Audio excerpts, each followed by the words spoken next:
Yeah, I've lost count of the amount of videos, the number of videos that Israeli Prime Minister Benjamin Netanyahu has released and the interviews that he has conducted specifically about Charlie Kirk since the conservative operative was killed on September 10th. But Netanyahu immediately weighed in with prayers about Charlie Kirk just minutes after he was killed. It was eerie. His body was still warm, and Netanyahu was beginning to claim Charlie Kirk's legacy. I've been writing about Charlie Kirk for 10 years now. He was not just one of the most important conservative youth activists, he was also one of the most critical Gentile assets that the self-proclaimed Jewish state controlled inside the United States. And he had started to move away from the Israeli line, and specifically Netanyahu's line, and even entertain the possibility of publicly calling for Netanyahu to resign, because he privately despised Netanyahu in the months before his death. He was under enormous pressure from Zionist activists who are close to Netanyahu, basically Netanyahu's cutouts and the millionaires and billionaires that Netanyahu presides over inside the United States. He was under enormous pressure to kind of fall back, to stop providing a platform to Israel critics at his TPUSA events, like Tucker Carlson or Marjorie Taylor Greene. And Charlie Kirk was resisting.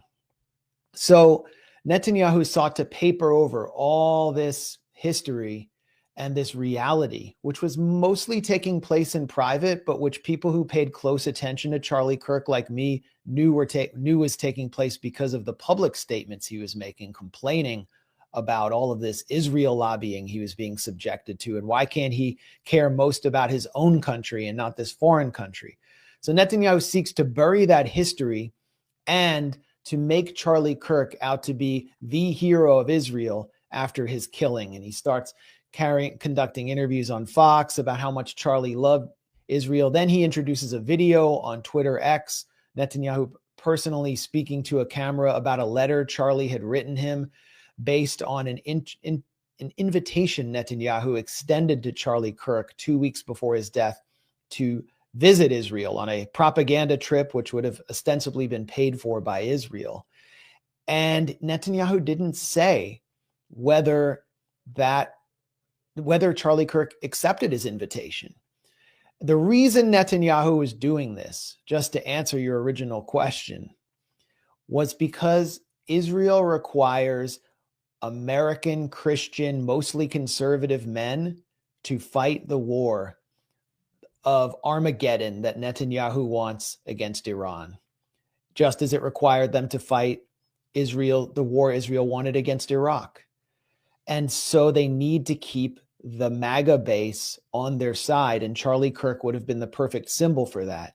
And then the gray zone comes in and screws everything up, because I had been talking to friends I knew of Charlie Kirk about this transformation he was experiencing in private. And my article about that and how he personally detested Netanyahu was one of the most viral pieces we have ever published at the Gray Zone.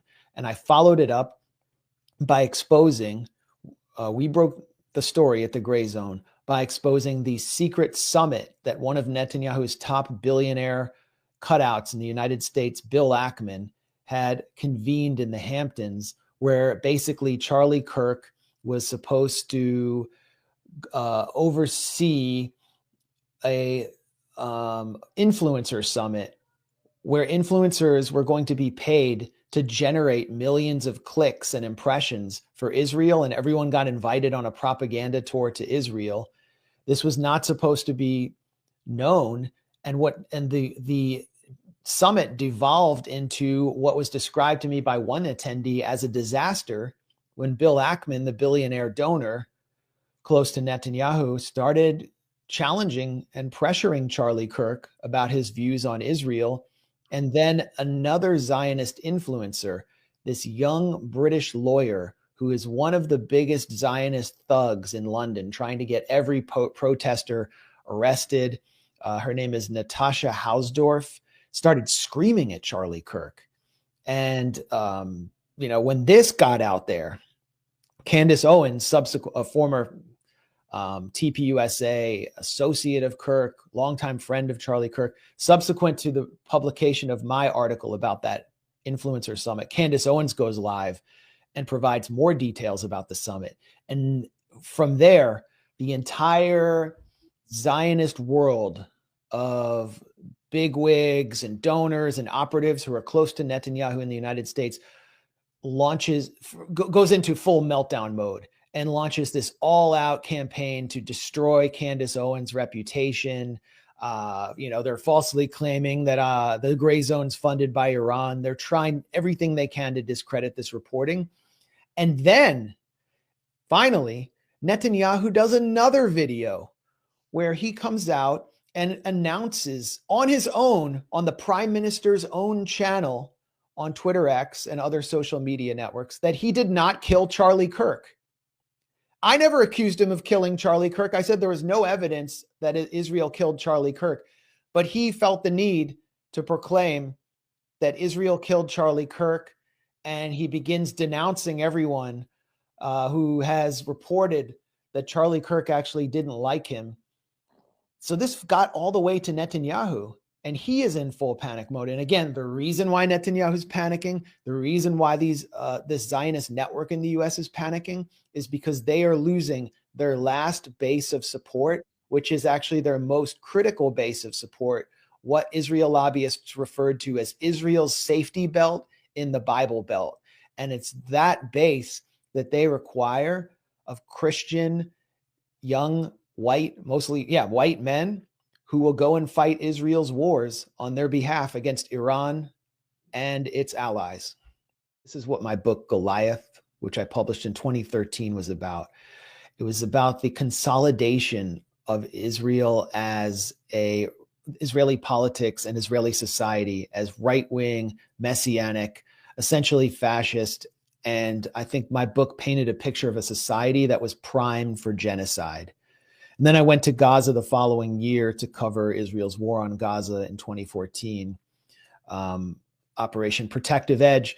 And what I saw was sort of a pilot program for a coming genocide. So what's happening now has been in the works for a long time. And the government that came in with Netanyahu, these messianic fascist figures like Itamar Ben-Gvir and Bezalel Smotrich, I used to see them when I would go in the Knesset for an interview. I would see them walking around and they were on the move, and everyone kind of disregarded them as these obscure figures. But I could see that they had a long-term agenda, and they really had they had their finger on the pulse of Jewish Israeli society. So Israel is transformed. Netanyahu is sort of holding together the government. And in a way, he sort of exists at the center of where Israeli society is. But then you have American society, which is moving away from that, particularly among Democrats and even among Jewish Americans who are not, who don't exist within these kind of closed Jewish communities like you see in New Jersey and Long Island, who just kind of have assimilated into American culture. They have no appetite for supporting the kind of politics that Netanyahu represents. So Netanyahu's only base among the American public is exclusively within the Bible Belt among Christian evangelicals who voted for Trump, but they themselves are moving away. And they're starting through the interventions of Tucker Carlson and Marjorie Taylor Greene to learn that there are Christians in Palestine, that there is the St. Porphyrius Church in Gaza City, which has been under attack, which has existed there since the 8th century. And this has been transformative for them. So Netanyahu sees that he's losing his last base, and all he's left with is the 1%, the influencers who are just Jewish Zionists who have no ability to who are losing their own ability to communicate with the conservative grassroots. I'm talking about Ben Shapiro, whose Daily Wire company has been collapsing. They canceled their credit cards last year. They're ending their office space. They're leaving their office space in Nashville. Mark Levin at Fox News, he's just an artificial construction of the Murdoch family. He doesn't have an actual base. These are Netanyahu's voices in the US. And then he has his billionaires, the Bill Ackmans, the Ron Lauders. And so what they're trying to do is they're trying to take TPUSA, which Charlie Kirk controlled, and what they've been trying to do for years is take this, which is a political empire that has an annual budget that's larger than the municipal budget of many small American cities, and use it as a host body for their agenda to prevent the conservative grassroots exodus from Israel's, to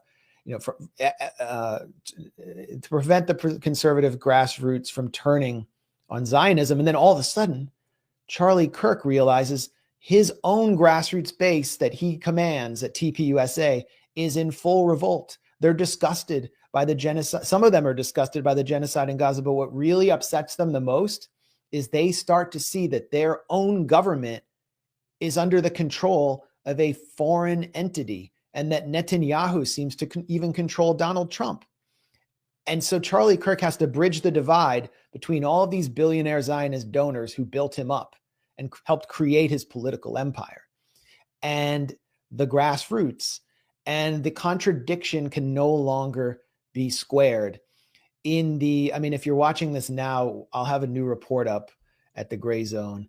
In the days before his death, Charlie Kirk was having to carry out these Zoom calls with Netanyahu's cutouts in the US, top Zionist influencers and donors, almost every day. And they were breathing down his neck, and they were really worried about his upcoming speaking tour and what he was going to say. And they were basically telling him what to say. Some people on the call were the venture capitalist Sean Maguire, who's very close to Elon Musk, who owns a house in Israel, works at Sequoia Capital. Another one was Joshua Hammer from Newsweek, who's one of Netanyahu's key voices in the media. Another person was Bill Ackman, who I mentioned before, were on these Zoom calls, and a rabbi named Pesach Walicki from, I believe, Virginia in the United States, who runs all of these influencer programs to send Christian youth on propaganda tours of Israel. And they were telling Charlie Kirk what to say until like 24 hours before he was killed. And according to their own accounts, Charlie Kirk was arguing back. So what they face is a political tsunami in the United States, and they have no way of holding it back. And that's why in the wake of Kirk's death and in the days before his death, some of these Zionist money men have started a full-on takeover campaign of the US media, which we can talk about. It's like a full court press in the United States. Netanyahu had been waging a 7-front war in the region, and now the United States has become the 8th front. And they want to prevent anyone from being able to express themselves anywhere in the digital online ecosystem by just buying it all.